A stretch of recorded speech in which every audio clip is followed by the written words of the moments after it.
Genèse chapitre 3, verset 19.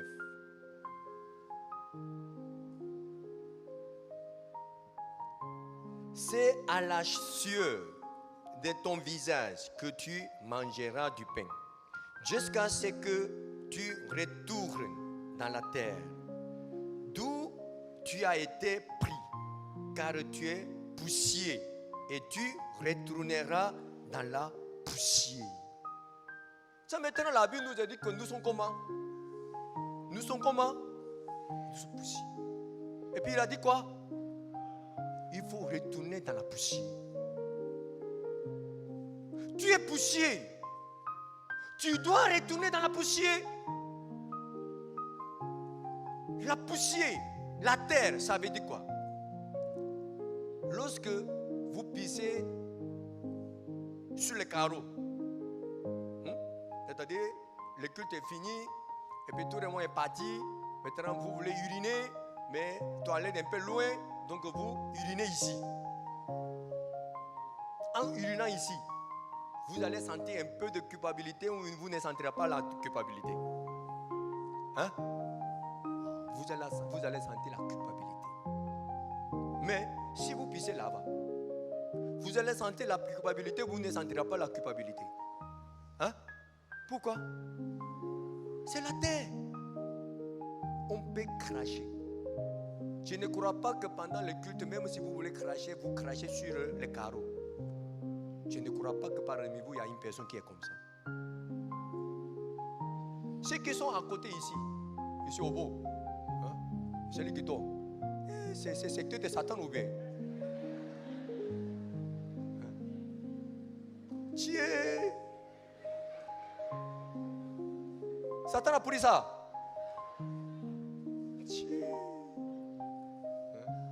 En participant au culte, il veut cracher. Donc en regardant l'autre côté, c'est-à-dire vers la terre, il peut faire ça, il ne peut pas faire ça. Il peut faire ça. Il ne peut pas cracher par terre, c'est-à-dire sur le carreau, mais quand même il peut cracher dehors, c'est-à-dire par terre. C'est ça? Vous comprenez? Ça passe de bas.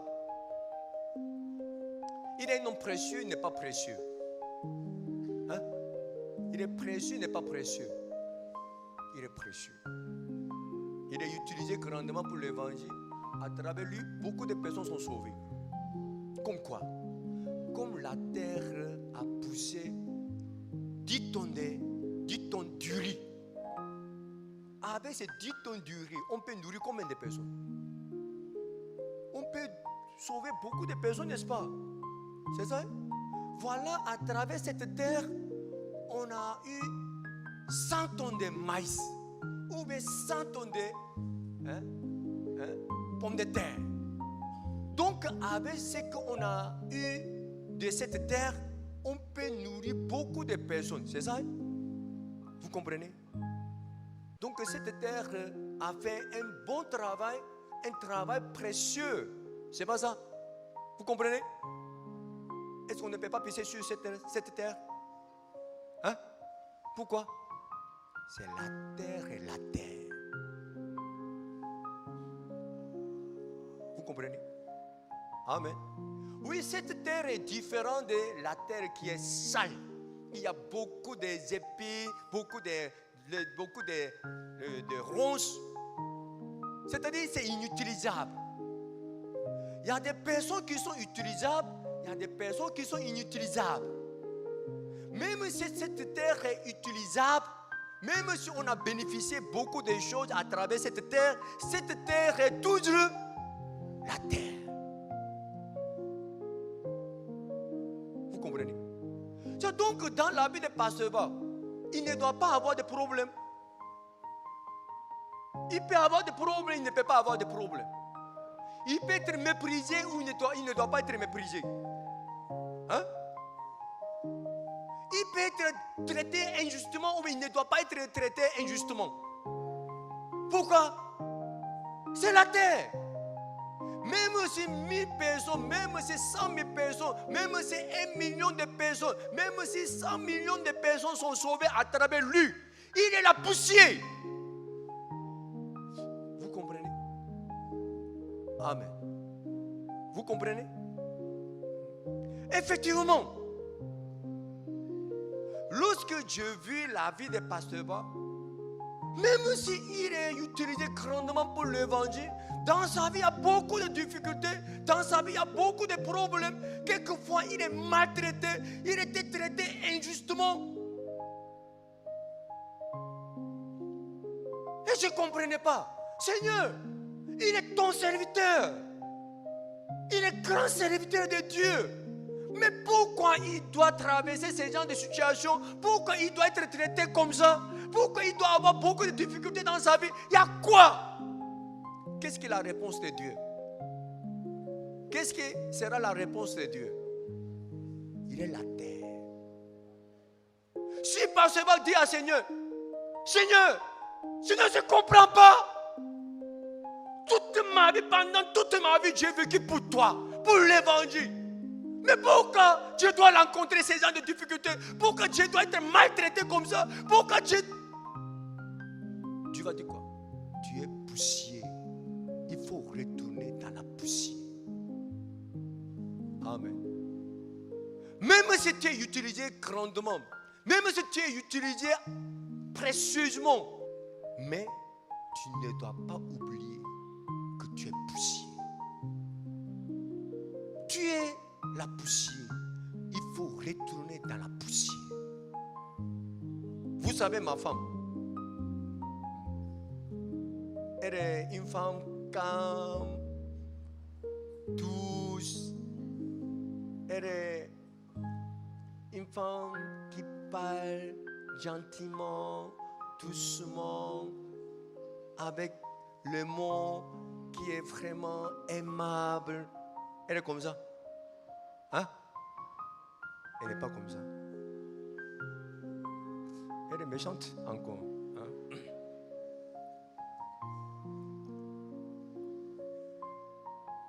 Un jour, mon fils,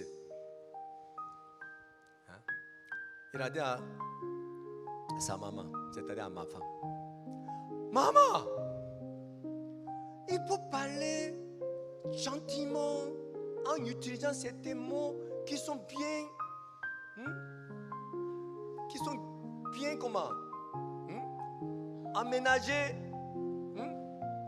comment, les mots qui sont comment, professeur, le moment où j'ai besoin de toi, tu ne comprends pas. Le moment où je cherche les mots, tu t'étais, et puis tu as étudié pour rien, ou bien.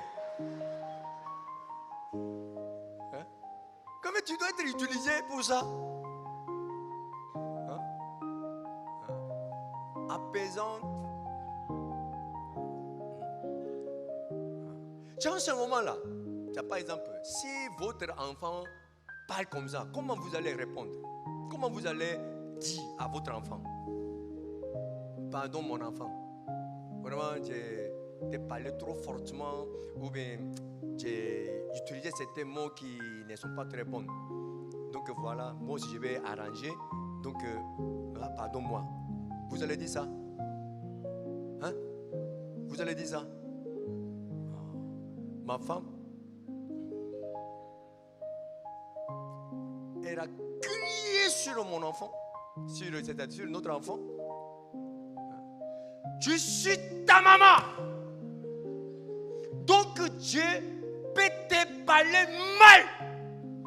Parce que je suis ta maman. Tu as compris?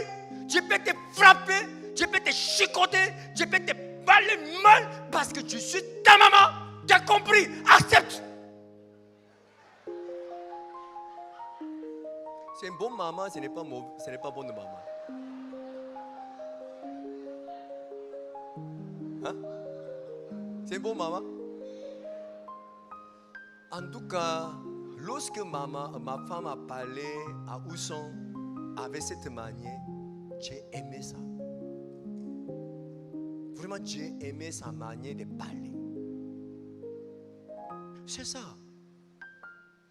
Dieu va nous dire quoi? Seigneur, pourquoi tu fais comme ça? Pourquoi tu as permis ça dans ma vie? En ce moment, Dieu va dire quoi? Eh, pardon. Même si je suis Dieu, quelquefois tu fais des erreurs. Et mon enfant pardonne. Et mon enfant pardonne. Tu vas répondre comme ça. Tu dis quoi? Tu dis quoi? Je peux le faire parce que je suis ton papa. Pourquoi je ne peux pas faire ça? Pourquoi je ne peux pas faire ça? Tu es mon enfant. Je peux te chicoter. Je peux te mettre dans la difficulté. Je peux te mettre dans une situation injuste. Je peux te parler mal. Pourquoi tu ne peux pas faire ça? Tu es mon enfant. Vous comprenez? Voici les enfants, les amis de Daniel, ils avaient cette mentalité. Nous croyons que Dieu est notre Père. Donc, si on est dans la difficulté, il va travailler pour nous sauver. Si on entre dans la fournaise ardente, il va nous sauver. Mais, même si Dieu ne fait pas, tu dois savoir que nous allons adorer Dieu. Tu dois savoir que malgré tout ça, nous allons adorer Dieu. Pourquoi Dieu ne peut pas faire ça dans notre vie? Il peut nous laisser dans la fournaise ardente. Pourquoi il ne peut pas faire ça? Il peut le faire. Même si Dieu serait dans la difficulté, même si Dieu serait dans les problèmes, même si Dieu suis traité injustement, tu dois savoir que je servirai Dieu. Parce qu'il est mon Père. Amen. Amen. C'est donc Paul, il a dit quoi? Je n'ai jamais traité ma vie comme une chose qui est précieuse. Pourquoi on ne peut pas être traité comme ça? Pourquoi je ne peux pas rencontrer une situation difficile? Voici, cet esprit même, il nous a dit il m'a dit que le lieu où je m'en vais, c'est-à-dire Jérusalem où je m'en vais, je serai lié, je serai frappé, je serai maltraité. Ça fait quoi? Paul, il ne faut pas aller là-bas. Cet esprit même t'a dit il t'a dit que tu vas rencontrer la difficulté. Ce n'est pas ça. Il ne faut pas y aller. Tu peux y aller. Pourquoi? Tu peux rencontrer la difficulté. Tu peux te frapper. Tu peux te humilier. Ça fait quoi? Ça fait quoi? Amen. Amen. Malgré tout ça, tu dois savoir que j'accomplirai la mission que Dieu m'a donnée. Malgré toutes ces choses, tu dois savoir que je prêcherai l'évangile. Amen. La terre est la terre. Même si on chie, même si on pisse, même si on jette les aujourd'hui, même si on crache, le lendemain, on peut planter le maïs, on peut planter les pommes de terre, on peut planter le riz, et puis ça va pousser. C'est ça? Est-ce que la terre dit que tu vois, tout à l'heure même tu m'as maltraité et puis tu plantes le riz, je ne pousse plus.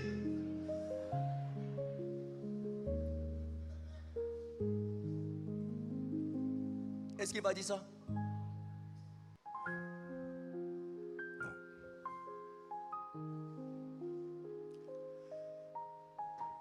Tous ceux qui ont cru en Dieu, ils avaient cette mentalité. Je vais lire 2 Samuel chapitre 12, le verset 20.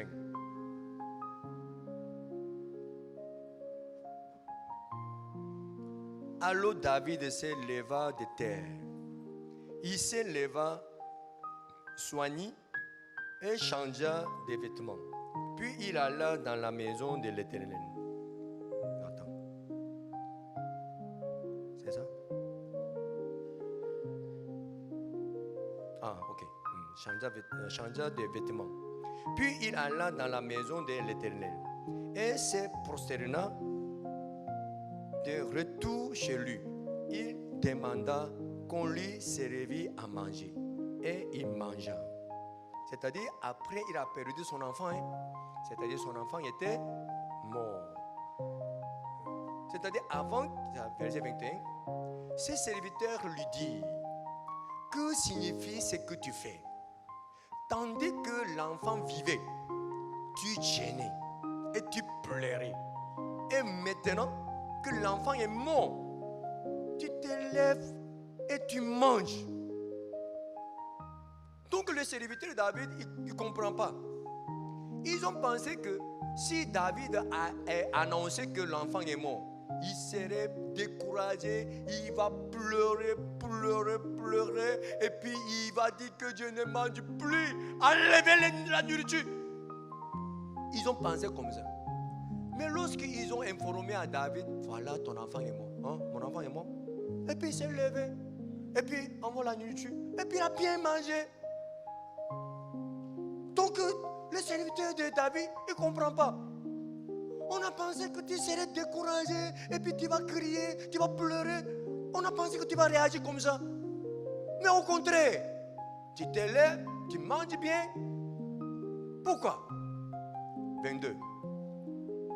Il répondit, lorsque l'enfant vivait encore, je gênais et je pleurais, car je disais, qui sait si l'Éternel n'aura pas pitié de moi? Et si l'enfant ne vivra pas? 23. Maintenant, carrément. C'est-à-dire, il a souhaité verset 22. C'est ça? C'est ça? Mais ce qui s'est passé, comment? Verset 23, il est mort. Donc il dit quoi? Pourquoi gênerais-je? Puis je les fais revenir. J'irai vers lui, mais il ne reviendra pas vers moi.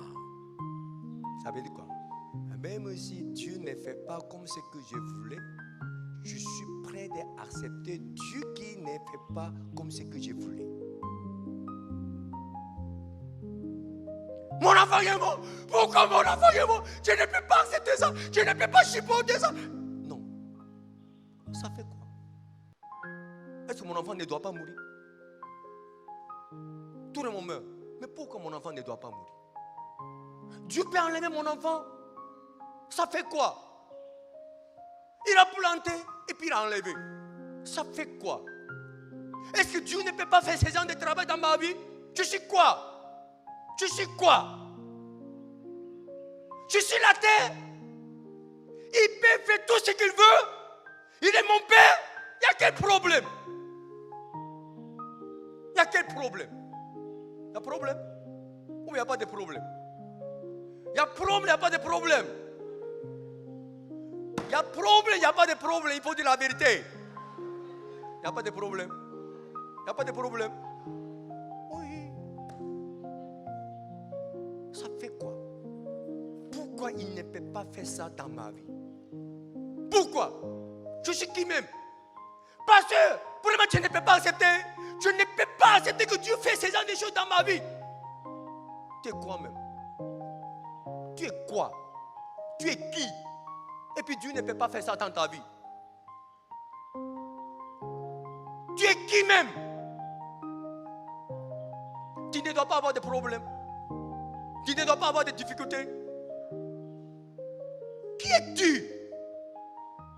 Tu es la poussière. Il faut retourner dans la poussière. Tu es la poussière. Il faut retourner dans la poussière. Mais tu n'es pas.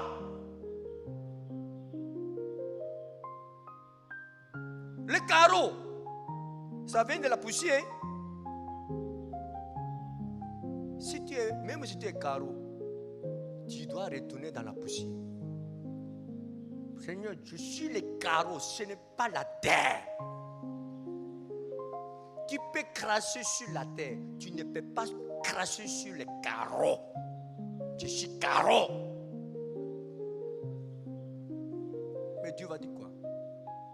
Tu es la poussière. Il faut retourner dans la poussière. Amen. Vous voulez retourner, vous ne voulez pas retourner. Vous voulez retourner, vous ne voulez pas retourner. Vous êtes en train de retourner, vous êtes arrivé, ou bien vous n'êtes pas encore arrivé, ou bien vous n'avez aucune idée d'aller là-bas, ou bien comment. Hein? Chapitre 15. Chapitre 15. Le verset 24.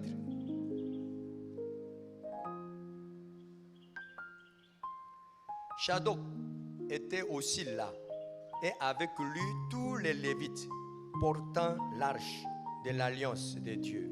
Et il posait l'arche de Dieu et Abiathar montait pendant que tout le peuple achevait de sortir de la ville. Actuellement, David est en train de fuir d'Absalom. Absalom, il a fait coup d'état et puis le coup d'état était réussi. Donc David, il devait quitter le palais pour fuir d'Absalom. Dans ce moment-là, le verset 25, le roi dit à Shadok, c'est Shadok et puis les sacrificateurs, ils sont venus avec l'arche de Dieu. C'est-à-dire, si l'arche de Dieu est avec David, tout le peuple d'Israël, ils vont suivre qui? David. Parce que l'arche de Dieu est avec lui. Mais le roi dit à Shadok, reporte l'arche de Dieu dans la ville. Si je trouve grâce aux yeux de l'Éternel, il me ramènera et il me fera voir l'arche et sa demeure. 26. Mais s'il dit, je ne prends point plaisir en toi, mais voici, il me fasse ce qui lui semblera bon. Même si Dieu ne fait pas comme ça, j'accepte. C'est ça? Est-ce que vous comprenez ce que j'ai dit? C'est qu'ici, verset 26, 25 encore, verset 25, il dit, si je trouve grâce aux yeux de l'Éternel, il me ramènera et il me fera voir l'arche et sa demeure. C'est-à-dire, je pourrai rétablir mon royaume. Mais 26, même si Dieu ne fait pas, et puis il me dit, je ne prends point plaisir en toi. C'est fini. Mais voici, qu'il me fasse ce qui lui semblera bon. C'est-à-dire, dans le cœur de David, il pouvait accepter Dieu qui ne fait pas comme ce qu'il a espéré. Vous comprenez? Pourquoi? Parce qu'il n'a jamais traité sa vie comme une chose qui est précieuse. Donc Dieu peut faire tout ce qu'il veut. Si vous êtes précieux comme Caro, on ne peut pas cracher, on ne peut pas faire n'importe quoi. Mais si vous êtes la terre, on peut faire tout librement. C'est la terre. Amen. Amen. Même si David était utilisé grandement, même si David était précieux aux yeux de tout le monde, même s'il était une personne qui est vraiment importante, David est toujours retourné dans la poussière. Parce que Dieu lui a dit que tu es la poussière. Retourne dans la poussière. Amen. Vous comprenez, vous ne comprenez pas. Vous comprenez? Amen.